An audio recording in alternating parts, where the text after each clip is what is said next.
Here we divide 505 by 2 in a long division method. 2 times 2 is 4. On subtracting it is 1. So now we put down this 0 and it is 10. 2 times 5 is 10. On subtracting it is 0. Again we put down this 5 and 2 times 2 means 4.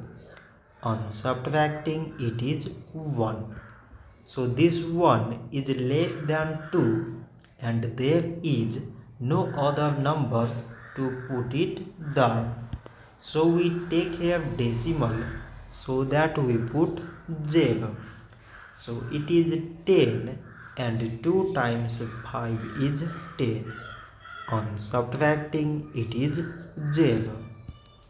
So 505 divided by 2 is 252 decimal 5.